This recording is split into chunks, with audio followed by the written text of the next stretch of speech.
My name is Ryan Menlick. I'm from Omaha, Nebraska. I'm a senior accounting major.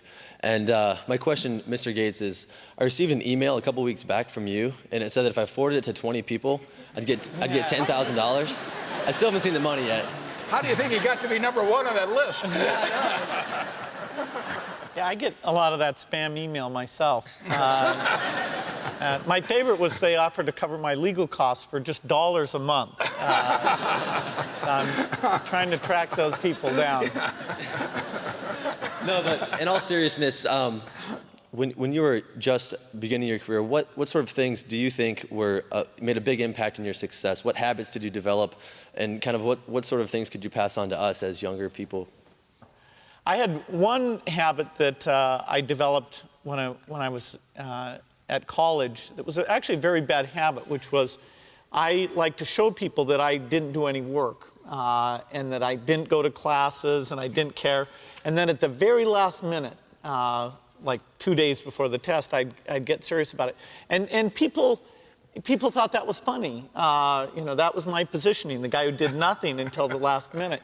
Then when I went into business, that was a really bad habit. And it took me a couple of years to get over that. Nobody praised me because I would do things at the last minute, and I tried to reverse to students I didn't think that highly of, who were always organized and had things done on time. I'm still working on it, but procrastination is not a good habit. Bill can change clothes in the car. I mean, that's why we don't insure him at Geico, incidentally. But he has a little of that habit left still. But the habits you develop, and I go back. The other thing is have the right heroes. I mean, I've always been lucky in that respect. And if the people you look up to are going to form your vision of what the world, how you want to be in later life,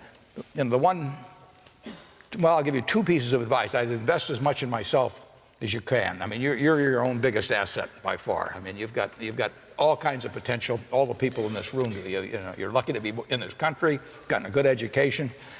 But most people go through life using up a very, very small part of their potential. And so anything you do that invests in yourself,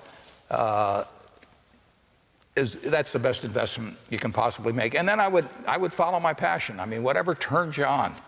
I was lucky. I found something early that turned me on.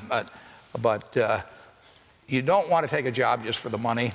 You don't want to take a job for an organization that you really don't feel good about, or work for people that you don't feel good about. You really want to be excited when you get out of bed every morning. And it won't necessarily be the job that you have 10 years later, but you'll be learning so much as you go along. And I took a job with Ben Graham, my hero, and I never asked the salary, and I found at the end of the month when I got my first paycheck what I was earning, because I just knew it was the right thing to be doing. So I would follow your passion.